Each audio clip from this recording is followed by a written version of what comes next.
오늘 함께 은혜 받으실 생명 양식 보도록 하겠습니다. 하나님의 말씀 생명 양식은 에스겔서 1장 1절에서 3절 말씀이 되겠습니다.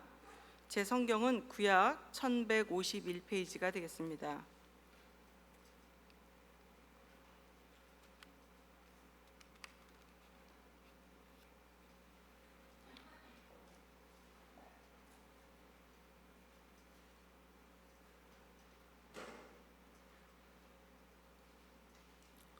에스겔서 1장 1절에서 3절 말씀 다 펴신 줄 알고 제가 받들어 읽도록 하겠습니다. 하나님 말씀 생명 양식 에스겔 1장 1절 말씀. 제 30년 4월 5일에 내가 그발강가 사로잡힌 자 중에 있더니 하늘이 열리며 하나님의 이상을 내게 보이시니 여호야긴 왕의 사로잡힌 지 5년 그달 5일이라. 갈대아 땅 그발강가에서 여호와의 말씀이 부시의 아들 제사장 나 에스겔에게 특별히 임하고 여호와의 권능이 내 위에 있으니라. 이는 하나님의 말씀이니라. 아멘. 오늘 본문 말씀을 통해서 함께 은혜 받으실 말씀의 제목은 에스겔서의 구속 경륜이라는 제목으로 담임 목사님께서 말씀 주시겠습니다.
할렐루야.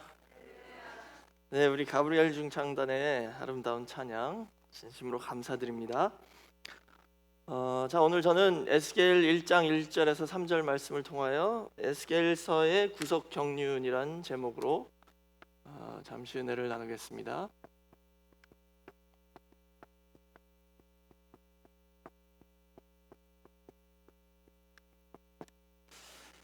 이 에스겔서 그러면요, 많은 성도님들이 좀 어렵다 생각을 해요.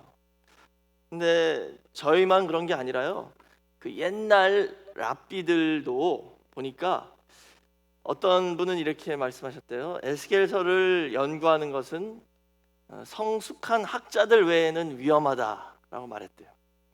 또 탈무드에 보면 어떤 한 랍비가 이 에스겔서를 연구하다가 밤에 그 등불에 기름을 넣어야 되잖아요. 그 기름을 300병을 사용했대요. 밤새 매일 밤마다 연구하느라고. 결국 그 300병의 기름을 다 사용한 후에 그가 내린 결론은 엘리야가 돌아오기 전까지 이 에스겔서를 완벽하게 이해할 수 없다라고 말했다고 합니다.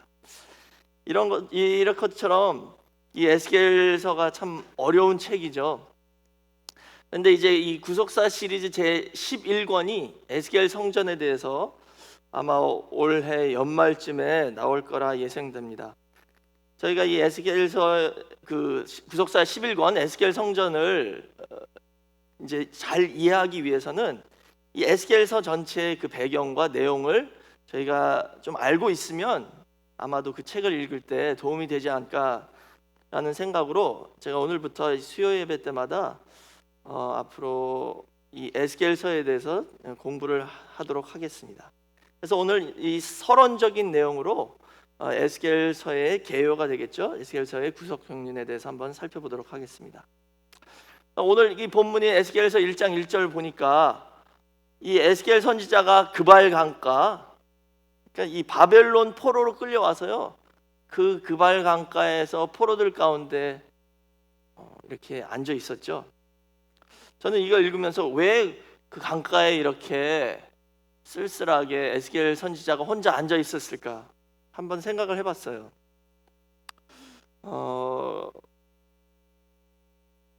이 에스겔은 오늘 이 본문에 보면 제 30년째다 그랬죠. 그러니까 에스겔이 30살, 30살이 되는 해입니다.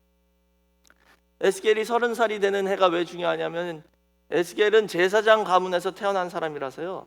30살이 되면 제사장이 되는 해입니다.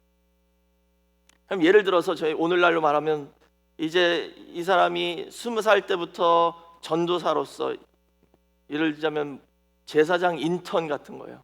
전도사로서 한 10년 동안 훈련을 받았습니다. 그 다음에 안수를 받아서 제사장이 되는 거거든요. 그럼 그런 과정을 통해서 이제 조금 있으면 내가 제사장이 된다라고 기대하고 있었는데 포로로 끌려온 겁니다. 그렇게 사모하는 성전에 가서 예배 드릴 수도 없고 이제는 포로로서 자유를 다 빼앗기고 나라도 빼앗기고 노예로서 이방 나라에 와 있는 거예요. 그래 얼마나 슬프겠습니까? 그러고 지나다가 이제 5년이 된 거죠. 30살이 돼서 올해면 내가 제사장이 되는 해구나. 기억을 하면서 나라를 추억하면서 또 그 성전을 그리워하면서 강가에 앉아 있었던 그런 상황이죠. 그때 하나님께서 그 에스겔 선지자의 마음을 아시고 하늘 문이 열리고 하늘의 이상을 보여주셨다라고 말씀하셨죠. 그게 이 에스겔서의 시작입니다. 그러니까 예를 들자면 저희가 이 아름다운 우리 뉴욕 놀프린교회 성전 가고 싶은데 가지도 못하고 어디 포로로 끌려갔다고 생각해 보세요.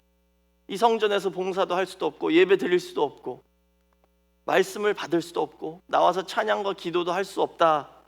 그런 상황이 된 거죠. 에스겔에게. 그런 배경을 가지고 우리가 에스겔서를 한번 공부해 보도록 하겠습니다.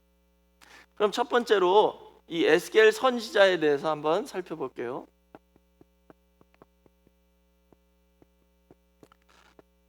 이 에스겔이라는 이분의 이름의 뜻은 뭐냐면 하나님께서 강하게 하신다라는 뜻입니다.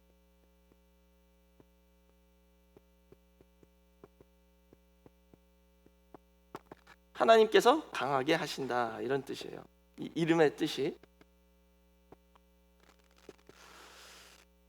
그리고 아까 말씀드린 대로 이 에스겔은 오늘 본문 2절에 보시면 부시의 아들 제사장 에스겔이다 그랬죠. 그러니까 제사장이었습니다. 제사장 가문에서 태어난 사람이에요. 레위 지파죠. 그러니까 제사장은 그 12살 때 벌써 조기 훈련을 받기 시작해요. 사무엘 선지자도 12살 때 성전으로 데리고 와서 훈련을 받았잖아요. 그러니까 12살 때부터 훈련을 받기 시작하고요. 20살 되면은 본격적으로 마치 인턴처럼 성전에 가서 훈련을 받는 거예요. 그러니까 저희 한국으로 말하면 전도사가 되는 거죠. 전도사가 목사 되기 전에. 그래서 약 10년 동안 그런 전도사 과정을 거친 다음에 30살이 되면 안수를 받고 제사장이 되는 거예요. 근데 오늘 본문 말씀 보니까 그 여호야긴 왕이 포로로 끌려온 지 5년 됐다고 그랬죠. 5년. 그리고 이게 제 30년이다. 1장 1절에는 제 30년이고 포로로 끌려온 지 5년이다. 이 뜻이 뭐냐면요. 제 30년은 지금 에스겔 나이 30세다라는 뜻이에요. 지금 나이가 30세인데 그게 포로로 끌려온 지 5년 됐다는 거예요. 그러니까 지금 포로로 5년 살았다는 것은 뭐냐면 25살 때 포로로 끌려왔다는 뜻이죠. 에스겔은. 그러니까 전도사 생활 한 5년 하다가 끌려온 거예요. 포로로. 5년만 더 하면 되는데. 그래가지고 포로로 5년 있다가 아 내가 올해 30살이구나 라고 기억하고 있는 거죠. 그발 강가에서. 그렇게 보면은요, 자, 저희가 이 여호야긴 왕이 바벨론으로 포로로 끌려간 게 제 2차 포로죠. 그게 주전 597년이라는 것을 알고 있습니다. 그래서 5년이 됐으니까요, 이 5년은 이제 포괄적인 계산 방법으로 597, 596, 595, 594, 593, 593년이 된 거예요. 성경에서는 이렇게 세잖아요. 597년부터 그걸 1년으로 세가지고 596, 595, 594, 593이 5년째입니다. 그러니까 지금 에스겔 1장 1절이 쓰여졌을 때는 593년이에요. 주전. 이때 에스겔 나이가 30세라는 거죠. 그러면 에스겔이 언제 태어났냐면요, 여기다 30을 더하면 에스겔은 주전 623세에 3년에 태어난 거예요. 대략 이쯤에 태어났다라고 저희가 알 수 있죠. 근데 이게 왜 중요하냐면요, 왜 에스겔이 태어난 해가 중요하냐. 자, 그 배경을 말씀드리겠습니다. 바벨론 포로로 3번에 걸쳐서 끌려갔잖아요. 1차 포로가 주전 605년이죠. 그 다음에 2차 포로가 지금 597년이고, 그 다음에 3차 포로가 586년이었어요. 에스겔은 요 2차 포로 때 끌려갔다고 그랬죠. 1차 포로 때 끌려간 사람은 누구냐면 다니엘 선지자예요. 그렇죠? 다니엘서 1장 1절 보면 나와 있죠. 이때 다니엘이 대략 17세였습니다. 이때 1차 포로로 끌려갔을 때. 그러면 여기서 계산해 보면요, 다니엘도 주전 622년쯤 태어났다는 거예요. 비슷하죠? 에스겔하고. 다니엘하고 에스겔 이 두 선지자는요, 바벨론 포로 가운데 가장 큰 활동을 한 두 선지자예요. 근데 이 두 사람이 둘 다 나이가 비슷합니다. 비슷하게 태어났어요. 약 주전 622, 23년 요 사이에. 그럼 이게 왜 중요하냐면요, 요 때가 언제냐? 이때가 주전 622년이요 요시야 왕 제 18년 때예요.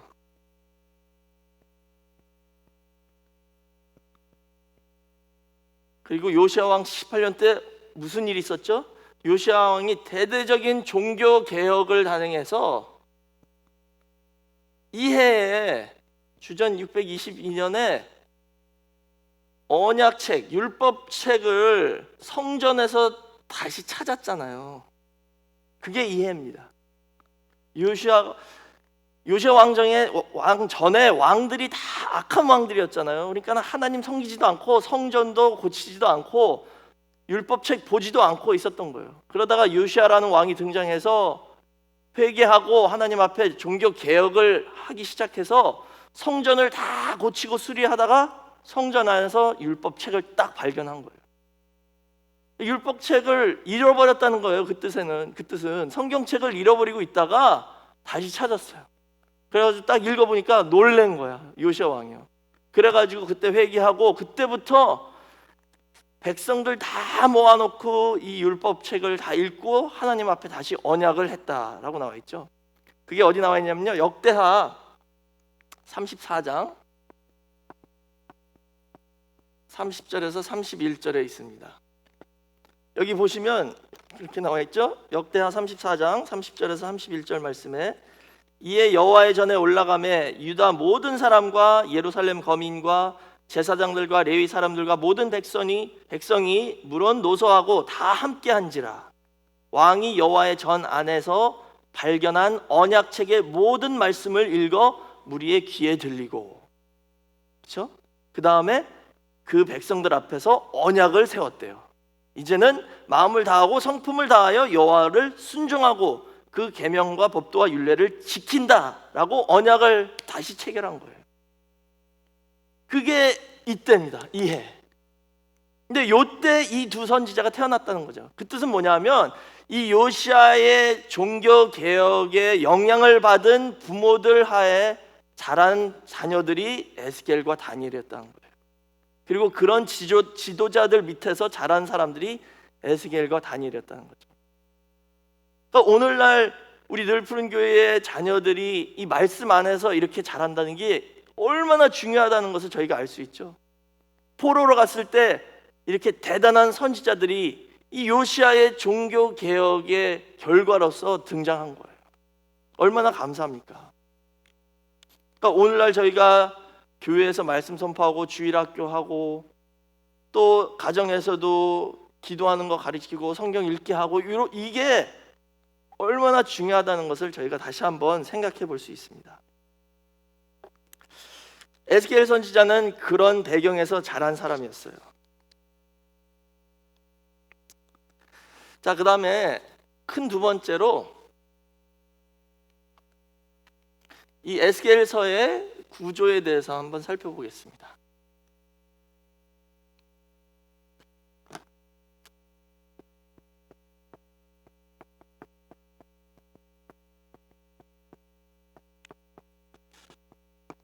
에스겔서는 1장부터 48장까지잖아요. 이 에스겔서를요 딱 반으로 나눠서 24장, 이 24장이 소위 저희가 말하자면 터닝 포인트입니다.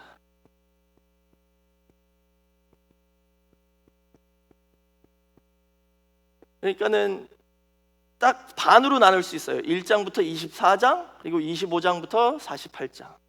그럼 이 딱 반으로 나눈 이 24장의 기준이 뭐냐 하면은 에스겔 24장 21절 보시면 하나님께서 여기서 뭐라고 말씀하시냐 하면 예루살렘의 성전을 내가 파괴하겠다라고 말씀하시는 거예요. 그래서 24장 전에는 이 유다 이스라엘 백성들이 얼마나 잘못했는지 그들의 죄를 낱낱이 파헤치시면서 너희들 멸망할 거야, 너희 나라 망할 거야, 그리고 결국 끝에 가서 성전까지 다 없애버릴 거야. 하나님께서 너무 분노하셔서 내 성소까지 없애버리겠다라고 말씀하시는 거죠. 그 다음에는 그렇게 분노를 다 막 쏟아 부으셨어요. 화가 나셔서, 예를 들자면 아버지가 화가 나셔서 막 화를 내시잖아요. 다 화 내신 다음에 어떻게 해요? 그 다음부터는 풀리시잖아요.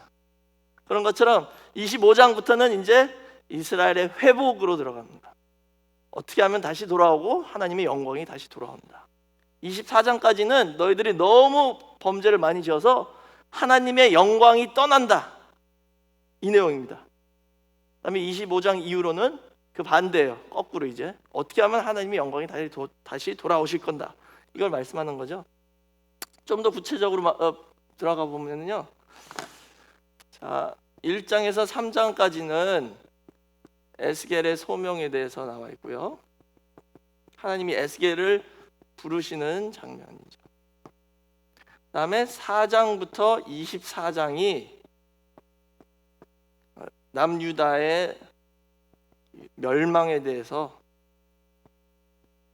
그리고 왜 하나님의 영광이 떠나야 하는지,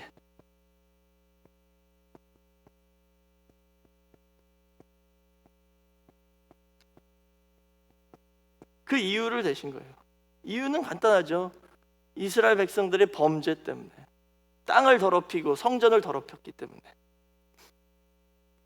그 다음에 25장부터 32장까지는요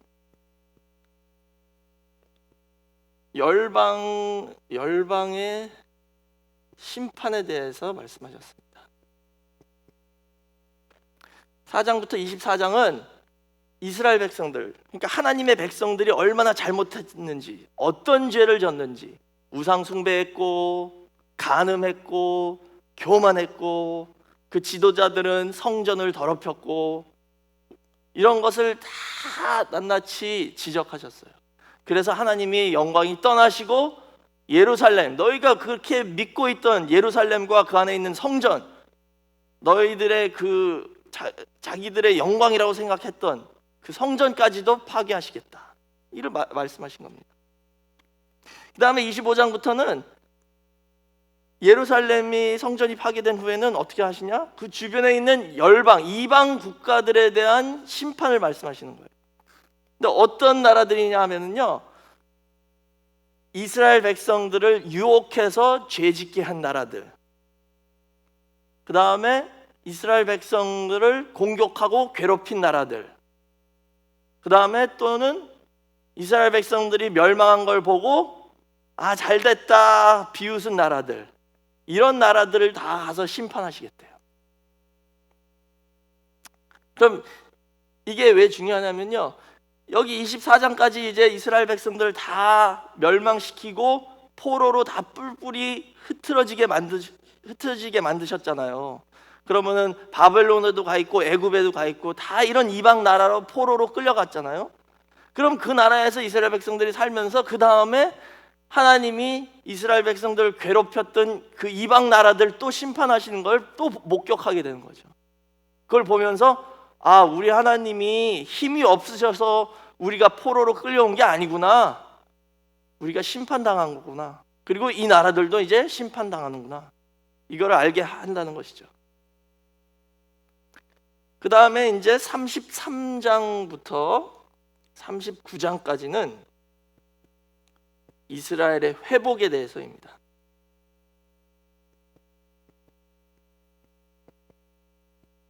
이것을 다른 말로 하면 민족적 부활입니다. 이스라엘은 나라가 없어졌다가 다시 살아나는 거예요. 그것을 보여주시는 게 여기 나와 있습니다. 특히 저희가 잘 아는 이 에스겔 37장 보시면 그 많은 뼈들이, 다 마른 뼈들이 있었죠. 그 환상을 보여주셨잖아요. 근데 에스겔 선지자 보고 그 뼈에 가서 예언하라라고 말씀하셨죠. 그랬더니 하나님의 생기가 들어가가지고 그 뼈들에 다 살아나고 살이 붙고 해가지고 큰 거대한 군대를 이루었다라고 나와 있죠. 그게 바로 이스라엘 민족을 상징하는 거예요. 그 뼈들이, 포로로 끌려간 이스라엘 민족은 뼈같이 죽었어요, 나라가. 그런데 하나님 그 생기, 하나님의 말씀이 들어갔더니 나라가 다시 살아난다라고 예언하신 거죠.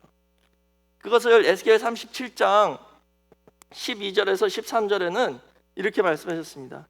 내가 너희 무덤을 열고 너희로 거기서 나오게 하고 이스라엘 땅으로 들어가게 하리라. 그리고 13절에 내 백성들아, 내가 너희 무덤을 열고 너희로 거기서 나오게 한즉 너희가 나를 여호와인 줄 알리라 라고 말씀하셨죠. 내가 너희들 다 죽은 것 같은데, 나라가 없어진 것 같은데 다시 살려서 무덤을 열고 나오게 해서 이스라엘 땅으로 돌아오게 하면 그때 내가 하나님인 줄 너희들 알 거야 라고 말씀하시는 거예요. 근데 예수님도 비슷한 말씀하셨죠. 요한복음 5장 25절에 예수님이 이렇게 말씀하셨습니다. 진실로 너희에게 이르노니 죽은 자들이 하나님의 아들의 음성을 들을 때가 오나니 곧 이때라 듣는 자는 살아나리라 그러셨죠. 예수님의 말씀을 들으면 죽은 자들이 살아난대요. 대표로 나사로가 살아났죠. 그리고 더 나아가서 육신적으로 죽은 자만이 아니라 영적으로 죽은 영혼들이 예수님 말씀 들으면 다시 살아나서 하나님 앞으로 돌아온다. 이것을 의미하는 거죠. 에스겔 선지자가 이스라엘 백성들이 진짜 개인적으로 한 사람 한 사람이 죽은 게 아니잖아요. 민족적으로 나라가 망한 거지. 그것을 비유로 죽은 자를 살렸다. 그래서 이스라엘 땅으로 돌아오게 한다 라고 말씀하신 것처럼 예수님도 예수님의 말씀을 들으면 영적으로 죽은 사람들이 살아나서 하나님 앞으로 다시 돌아오는 역사가 있다는 것을 말씀하시는 것이죠. 이게 이스라엘 백성들을 회복하는 역사입니다. 이렇게 사망에서 생명으로 옮겨주신대요. 하나님께서는 그 흩어져 있는 이스라엘 백성들 다 한 사람 한 사람 다 일일이 찾아가 가지고 다 돌아오게 해주신대요. 그리고 그렇게 죽은 듯한 이스라엘 백성들을 다 찾아오시면 그들이 다시 살아나고 나라가 다시 살아나고, 그 다음에 어떻게 해주시냐면 에스겔 36장 26절에서 27절 보시면 그들에게 새 마음과 새 영을 넣어주겠다라고 말씀하셨죠. 그냥 다시 땅으로 돌아오게만 하는 게 아니라 이제는 땅으로 돌아오면 그 연단을 받았잖아요. 그래서 새 영을 불어넣어서 그들이 과거처럼 범죄해가지고 또 쫓겨나게 하는 게 아니라 이제는 그런 일이 없도록 새 마음을 주신대요. 그래서 하나님 말씀을 다 지킬 수 있게 은혜를 입혀주시고 새 영을 불어넣어 주신다라고 말씀하셨어요. 그 다음에 또 이 이스라엘 백성들을 회복하면 어떻게 되냐, 하나님께서 한 사람도 빠짐없이 다 돌아오게 하겠다라고 말씀하셨습니다. 그게 에스겔 39장 28절에 나와 있죠. 39장 28절에 한 사람도 빠짐없이 다 돌아오리라 그랬어요. 그러면 어떻게 된대요? 그걸 보면 또 뭐라고 말씀하셨어요? 내가 여호와 하나님인 줄을 알리라 또 말씀하세요. 그걸 보면. 이게 왜 이렇게 어려우고 대단한 일이냐면요, 이렇게 생각해 보세요. 이 바닷가에 모래사장이 있잖아요. 모래사장에 가서 이렇게 펜스를 쳤다고 생각해 보세요. 모래에다가. 그래서 이 안에 있는 모래만 내 백성이야 그러셨어요. 그래가지고 이 안에 있는 모래를 가지고 막 뭐 성을 만들었어. 근데 마음에 안 드시니까 어떻게 해요? 이 펜스를 없애버리고 이 안에 있던 모래를요 다 흩어져 버렸어요. 막 흩어져가지고 모래사장이 다 흩어져 버렸어요. 그러고서는 그 모래, 요 안에 있었던 모래알 하나하나를 다시 찾아와. 그렇게 말씀하시는 거예요. 할 수 있니?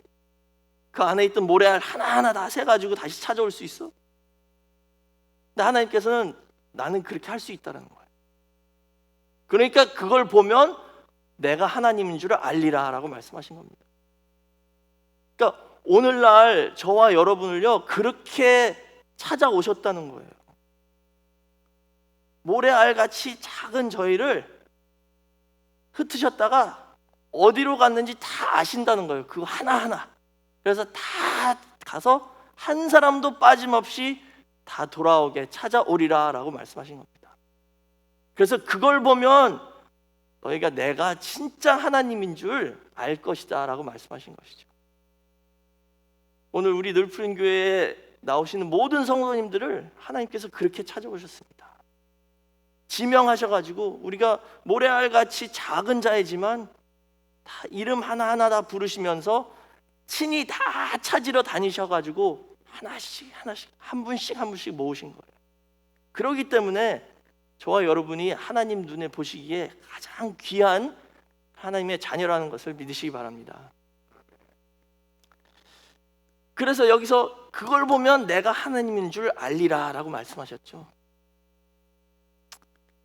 그래서 이 표현이요 중요합니다. 에스겔서에서 반복되는 표현이 몇 가지 있는데요. 그 28절에 그들이 나를 여호와 자기들의 하나님인 줄 알리라, 이런 표현이 있거든요. 이런 비슷한 표현이요 여러 번 등장해요. 특히 그 단어 알리라, 그 단어가 중요합니다. 알리라, 히브리어로 야다인데요. 이 야다라는 뜻은 뭐냐면 경험으로, 체험적으로 안다는 거예요. 그냥 지식으로 아는 게 아니라 마치 부부가 서로 오래 같이 살아가지고 경험해서 아는 것처럼 하나님을 그렇게 안다는 거예요. 근데 이 표현이 에스겔서에 몇 번 등장하냐면요, 1장에서 24장에는 35번 사용되고 있습니다. 이스라엘 백성들이 죄를 너무 져서 내가 다 포로로 보낼 거야, 근데 그때 다시 돌아오게 하면 그때 내가 하나님인 줄 알리라, 뭐 이렇게, 이런 비슷한 표현으로 35번이나 등장해요. 25장에서 32장까지는 19번 등장합니다. 내가 가서 그 이방 나라 완전히 망하게 하면 걔네들이 내가 하나님인 줄 알 거야, 이런 식으로 나와요. 그 다음에 33장에서 39장까지는 23번, 그리고 40장에서 48장은 이게 바로 에스겔 성전에 대한 내용이잖아요. 결론이고, 여기에는 없어요, 그 표현이. 그럼 총 에스겔서 총 몇 번 사용되냐 하면은요 77번입니다. 77. 이게 우연이 아니겠죠. 이 표현이 에스겔서에 정확하게 77번, 77번 사용됐어요. 그러니까 에스겔서의 핵심 내용 중에 하나가 뭐예요? 하나님께서 징계하시고 그 다음에 회복시켜 주시는 그 과정을 보면 내가 진짜 참 하나님이라는 것을 너희가 알리라, 알게 된다라고 말씀하시는 겁니다. 이게 중요한 거예요. 하나님을 이렇게 체험적으로 아는 것이. 하나님께서 그 유다 백성들을 징계하셔서 다 흩으셨다가 다시 모으시고, 다른 이방 국가들은 심판하시고, 그리고 그 이방 열방들의 흥망성쇠를 다 예언하셨어요. 미리 이 나라는 이렇게 될 거고 이 나라는 이렇게 될 거다, 미리 예언하시고 그대로 이루시는 걸 보면 내가 하나님인 것을 안다.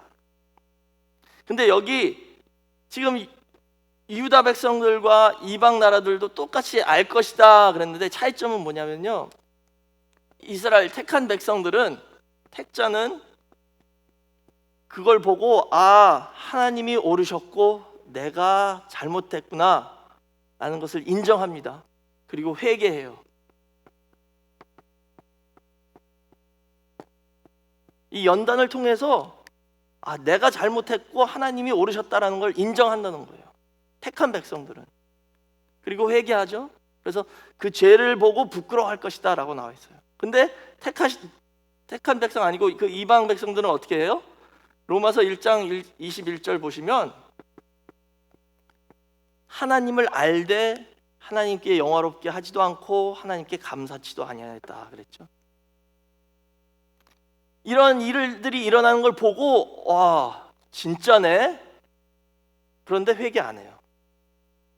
그게 차이점이라는 겁니다. 진짜네? 그러고서는 회개 안 하고 똑같이 삽니다. 그게 택하지 않은 불택자와 택자의 차이점이라는 것이죠. 이런 모든 연단과 환난과 역경을 통해서 하나님이 옳으시다라고 인정하고 회개하고 돌이키면 그 백성들은 하나님께서 다 불러 모으시겠대요. 그래서 그 백성들만 에스겔 성전을 볼 수 있게 하시겠다, 그리고 그 안에 들어갈 수 있게 해주신다가 이 에스겔서의 결론입니다. 그게 바로 에스겔 43장 10절에서 11절 내용이죠. 우리 한번 요 구절 다 같이 찾아보겠습니다. 에스겔 43장 10절에서 11절 말씀입니다.